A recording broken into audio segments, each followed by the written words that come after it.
Y अक्ष पर उस बिंदु का निर्देशांक ज्ञात कीजिए जो 2, -5 तथा -2, 9 से समदूरस्थ हैं। अब यहाँ वाई अक्ष पर उस बिंदु का निर्देशांक ज्ञात करना है तो सबसे पहले यहाँ वाई अक्ष पर एक बिंदु मान लेंगे। वाई अक्ष पर जो बिंदु माना जाएगा उसको क्या माना जाएगा, तो लिखेंगे यहाँ पर वाई अक्ष पर बिंदु जो है माना, यहाँ लिख लेंगे माना वाई अक्ष पर जो बिंदु है उसको बिंदु को क्या मान लेंगे, वाई अक्ष पे जब कहा जाएगा तो 0, y मानते हैं। अगर देखिए अगर x अक्ष पर है तो x, 0 मानेंगे और y अक्ष पर बिंदु है तो 0, y है। अब यहाँ पे लिखेंगे 0, y। इस बिंदु का नाम हो जाएगा P, इसका नाम A, इसका नाम B। अब A का मान कितना प्रश्न में दिया गया है तो 2, -5 दिया गया है और B का मान दिया गया -2, 9 दिया गया है। 2, -9 दिया गया। किसका मान ये दिया गया है, यह B का मान दिया गया है। यहाँ A का मान और B का मान प्रश्न में दिया हुआ है। अब यहाँ पे बताया गया कि समदूरस्थ होते हैं। समदूरस्थ का मतलब सम माने बराबर। यहाँ PA के बीच की दूरी और PB के बीच की दूरी आपस में क्या है, बराबर होते हैं। कब, समदूरस्थ के लिए। तो पहले हल करेंगे PA के लिए। यहाँ लिखेंगे PA के लिए हल करेंगे तो पहले P का मान नोट करेंगे, उसके बाद से A का मान नोट करेंगे। तो P का मान क्या है, 0, y है, 0, y और A का मान क्या है, 2, -5 है। अब इसको जो है x1 मानेंगे, इसको y1 मानेंगे, इसको x2 मानेंगे और इसको y2 मानेंगे। और दूरी का सूत्र होता है d बराबर, सूत्र होता है d बराबर अंडर रूट होता है x1 माइनस x2 का वर्ग होता है प्लस y1 माइनस y2 का वर्ग होता है। ये सूत्र किसका है, दूरी का सूत्र है। और किसके लिए हल करना है, PA के लिए। अब आगे हल करेंगे तो d बराबर हो जाएगा अंडर रूट x1। अब x1 कितना है, 0 - 2 का वर्ग हो जाएगा प्लस y1 y प्लस 5 का क्या है, वर्ग हो जाएगा। यहाँ y1 का मान y है, y2 का मान -5 है।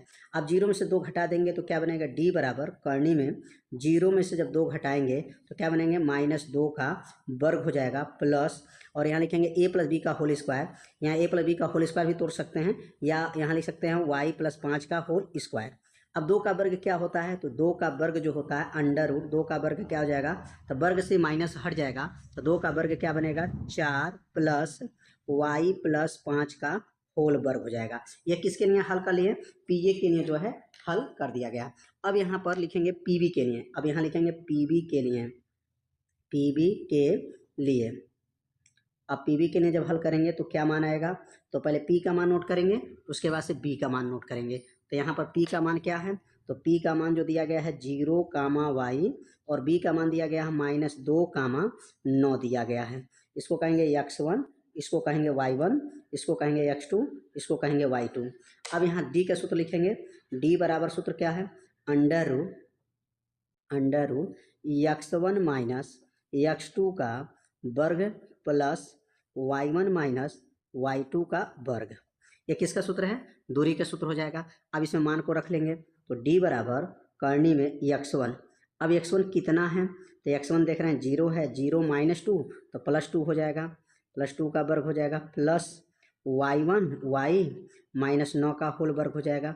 d बराबर हो गया अंडर रूट 2 का वर्ग कितना हो जाएगा, तो 2 में 0 जोड़ेंगे तो 2 हो जाएगा, 2 का वर्ग हो जाएगा प्लस y -9 का होल वर्ग हो जाएगा। 2 का वर्ग कितना होता है, 4 हो जाएगा। 2 का वर्ग कितना, 4 प्लस y -9 का होल वर्ग।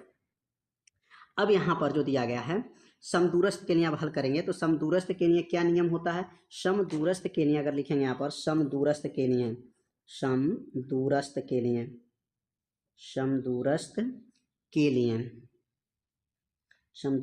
लिए और समदूरस्थ का क्या नियम होता है, समदूरस्थ के लिए नियम होता है कि PA के बीच की दूरी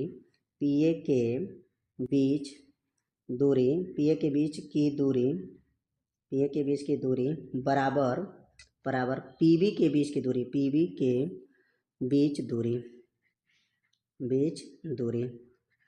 PA के बीच की दूरी बराबर PB के बीच की दूरी। तो PA का मान कितना है, तो PA का मान जो दिया गया है अंडर रूट अंडर रूट हो जाएगा x1 minus Y x1 minus x2 का मान जो देख सकते हैं, पी ए का मान कितना आया है एक बार देख सकते हैं। जो x1 minus x2 y1 minus y2 का जो होल वर्ग जो मान भरे थे कितना आया था 4 प्लस वाई प्लस 5 का वर्ग। यहाँ क्या लिखेंगे under root 4 plus Y plus 5 का वर्ग। और इधर जो दिया गया है बराबर करनी में इधर दिया गया है वाई 4 यहाँ पर भी है 4 प्लस वाई माइनस 9 का होल वर्ग। ध्यान देंगे यहाँ पर क्या है 4 प्लस वाई प्लस 5 का वर्ग, इधर है 4, देखिए 4 प्लस वाई माइनस 9 का वर्ग। ये पी ए के बीच की दूरी और ये पी बी के बीच की दूरी। अब यहाँ पर कर्णी को हटाना है तो कर्णी हटाने के लिए नियम क्या होता है, दोनों पक्षों में वर्ग करिए। दोनों पक्षों में वर्ग करने पर, दोनों पक्षों में जो है वर्ग करने पर, वर्ग करेंगे तो कर्णी क्या हो जाएगा हट जाएगा दोनों पक्षों में वर्ग करने पर। अब वर्ग करेंगे तो कैसे वर्ग होगा, कर्णी में क्या हो जाएगा, कर्णी में क्या दिया है 4 प्लस वाई प्लस 5 का होल वर्ग था। इसके ऊपर वर्ग करेंगे क्योंकि दोनों पक्षों में वर्ग करना है, बराबर अंडर रूट में क्या है 4 प्लस वाई माइनस 9 का होल वर्ग। इसके ऊपर वर्ग हो जाएगा। कर्णी को हटाने के लिए नियम क्या है, दोनों पक्षों में वर्ग करना चाहिए। दोनों पक्षों में अगर वर्ग करेंगे तो कर्णी क्या हो जाएगा हट जाएगा। तो क्या बचेगा यहाँ पर 4 प्लस वाई प्लस 5 का होल वर्ग बराबर, और इधर भी कर्णी हट जाएगा तो कर्णी इधर हटेगा तो क्या बनेगा 4 प्लस वाई माइनस 9 का होल वर्ग। अब दोनों पक्षों में 4 है तो 4 से 4 को काट सकते हैं। 4 पक्षांतर भी करेंगे तो 4 प्लस में पक्षांतर करेंगे तो क्या बनेगा माइनस हो जाएगा। क्या बचेगा y प्लस 5 का वर्ग, इधर बचा है y माइनस 9 का जो है वर्ग है। अब आगे बढ़ेंगे, अब आगे यहाँ पे लिख लेंगे, यहाँ जगह थोड़ा सा है।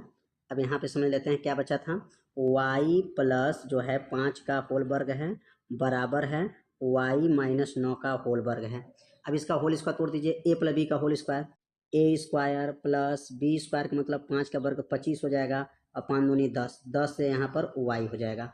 अब इसी प्रकार इसका होल स्क्वायर तोड़ दीजिए, y का a का वर्ग 9 का वर्ग 81 हो जाएगा, 9 दूनी 18y हो जाएगा। ए स्क्वायर बी स्क्वायर 2ab, ए स्क्वायर बी स्क्वायर और यहाँ पर माइनस 2ab है ना, यहाँ माइनस का होल स्क्वायर यहाँ पर प्लस का होल स्क्वायर। क्या कटेगा वाई स्क्वायर से वाई स्क्वायर को काट दीजिए, और यहाँ 18y जो है इधर आ जाएगा और 25 उधर चला जाएगा। तो क्या बनेगा 10y प्लस 18y बराबर 81 माइनस जो है 25 हो जाएगा। 18 और 10 मिल करके क्या बनेगा यहाँ पर 28y बराबर 81 में से 25 घटा देंगे, ये हो जाएगा 56। और y बराबर क्या बनेगा अभी यहाँ पर, y बराबर 56 बटा 28 हो जाएगा। और 28 दूना क्या बनेगा 28 दूना 56, y का मान क्या आ गया 28 दूना 56 2 आ जाएगा। तो y का मान 2 आ गया, और इसमें बिंदु पूछा जा रहा था, क्या लिखेंगे यहाँ पर अतः बिंदु, क्या लिखेंगे यहाँ पर अतः y अक्ष पर, अतः y अक्ष पर बिंदु, y अक्ष पर जो है बिंदु क्या बन जाएगा, तो y अक्ष पर बिंदु क्या माना गया था 0, y। अब यहाँ मान भर दीजिए 0, और y का मान क्या था 2 है तो y का मान 2 हो जाएगा। 0, 2 जो है इसका क्या हो जाएगा आंसर हो जाएगा। तो एक एक लाइन जो है आपको अच्छे से समझाया गया है। अगर आपको समझ में नहीं आया होगा तो इसको एक बार और देखिएगा, जिससे आपको अच्छे से समझ में आ जाएगा। तो उम्मीद करते हैं प्रश्न आप लोग को अच्छे से समझ में आ गया होगा।